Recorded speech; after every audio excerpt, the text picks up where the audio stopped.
Kabanata 2, sa bansa ng mga pangarap.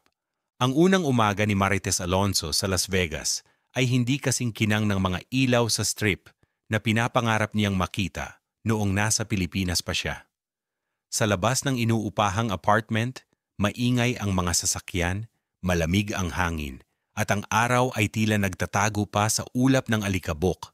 Isang maliit na kwarto lamang ang tinitirhan niya, may manipis na kurtina, lumang heater, at sirasirang cabinet na may amoy sabon at lumang kahoy. Ngunit kahit ganoon, iyon na ang paraiso para sa kanya. Wala man sa ginhawa, narito ang pag-asa.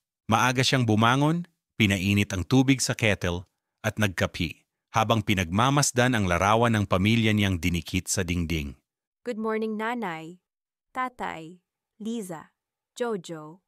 Mahina niyang bulong. Panibagong laban na naman. Sa labas, naririnig niya ang boses ng kanyang kasamang Pinay boardmate, si Ate Delia. Day, bilisan mo na. Late ka na sa motel. Tawag nito habang nagsusuklay ng buhok. Tumakbo siya palabas, dala ang lumang bag at isang pirasong tinapay. Habang naglalakad sa malamig na simoy ng disyerto, nagdarasal siya ng tahimik. Panginoon, sana maging maayos ang araw ko. Sana huwag po akong mapagalitan. Pagdating niya sa motel, sinalubong siya ng amoy ng bleach, sabon, at mga lumang kurtina. Ang mga dingding ay maputla na sa tagal ng panahon at sa reception area, nakatayo ang kanyang supervisor, si Mr. Johnson, ang lalaking may boses na parang walang pakiramdam. You're late. Malamig na sabi nito. Sorry, sir. The bus was... No excuses. Go clean room 203. Guest checked out early. Walang imik si Marites. Tumangulang siya at nagmadaling kinuha ang kariton ng mga linen at cleaning supplies. Hindi niya kailangang magsayang ng oras sa paliwanag. Alam niyang sa lugar na ito, ang kahinaan ay kapalit ng trabaho. Habang naglilinis siya ng banyo, napapahinto siya paminsan-minsan para huminga. Mabigat ang trabaho, pawis, at pagod ang kapalit ng bawat dolyar.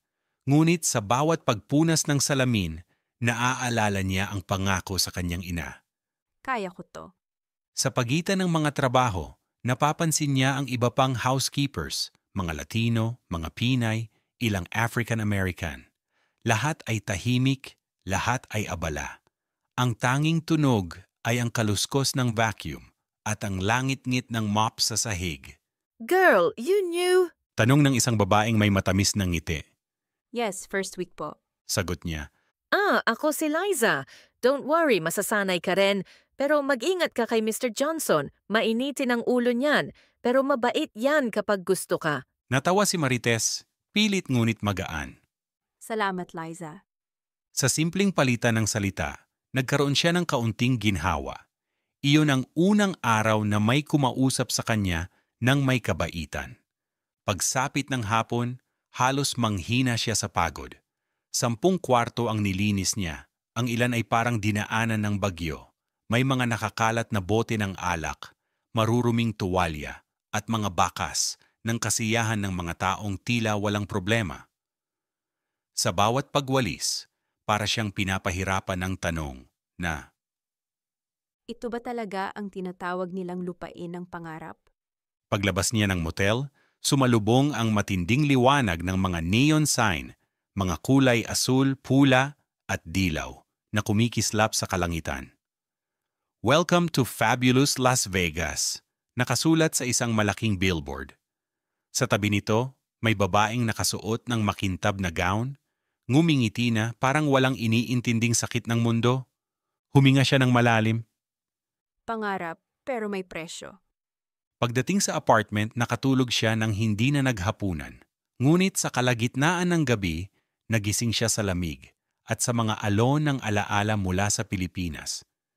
Naalala niya ang amoy ng nilulutong adobo ni nanay, ang boses ng tatay niya kapag bumabangon ng madaling araw at ang halakhak ng mga bata sa kapitbahay. Napayuko siya at mahigpit na niyakap ang unan. Ang layo ko na. Bulong niya habang dahan-dahang tumulo ang luha.